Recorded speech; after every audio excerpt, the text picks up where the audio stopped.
Hello everyone, it's me, Clayton. I just finished watching the Season 1 finale of Peacemaker. Now, after everything that's happened in the series, the only objective that remains is taking down that cow. That's the source of the only food supply for the entire butterfly alien race. So, as the team tries to find a way to get inside the barn and take out that cow, along with utilizing Peacemaker's remaining set of helmets, minus the anti-gravity one, which Adebayo uses without her even knowing it, initially, the show manages to end in pretty much the way you'd expect from a James Gunn production. A massive shootout, tons of great special effects, and a bit of an emotional resolution that actually fits with these characters.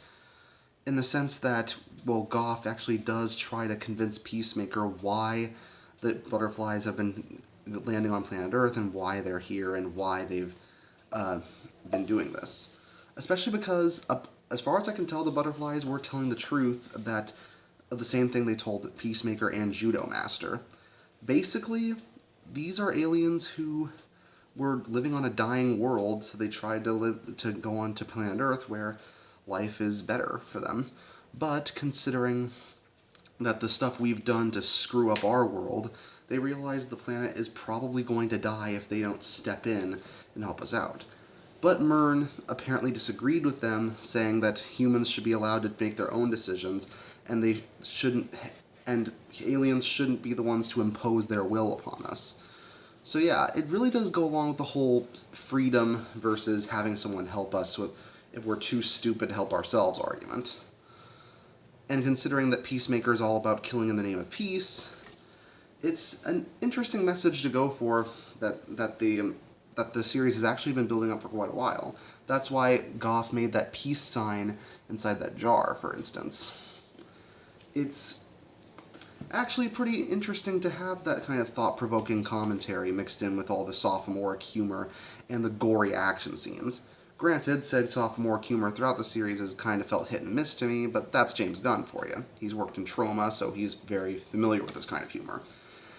But the final battle, set to the theme song of the series, is about as awesome as you'd expect, with Harcourt, Peacemaker, and Vigilante all getting great moments to shine, and even Adebayo getting to dual-wield handguns against several butterflies. It's generally pretty fun. And the ending where Adebayo comes into her own and actually finishes her character development is something that I really appreciated.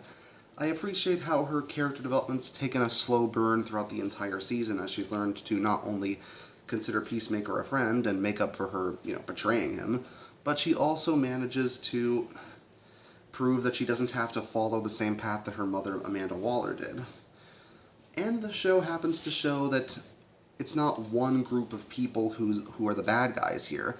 Every single type of person can be the worst version of themselves. Peacemaker can be a completely insane and often jingoistic killer, but it's also understandable for why he ended up the way he is, and it's kind of amazing he didn't end up even worse than how he ended up, given who his father is. And Adebayo, Harcourt, and Okonomos all have their own flaws that they deal with, but they all show that they're willing to, if not make up for it right away, they're at least acknowledging their flaws and striving to do better. And while the series does sort of end on a bittersweet note for now, it ends on that James Gunn-style bittersweet note that reminds us of the world we live in, the flaws it has, but also the good parts about us that we want to keep strong, showing all we've lost, but also all that we still have. And for James Gunn to do that for a series that we thought would just be a throwaway spin-off that has just one Justice League cameo to remind us that this is a DC show, that's kind of amazing. That's why I'm going to give Peacemaker a 9 out of 10. See you next time, and I hope Season 2 is just as good.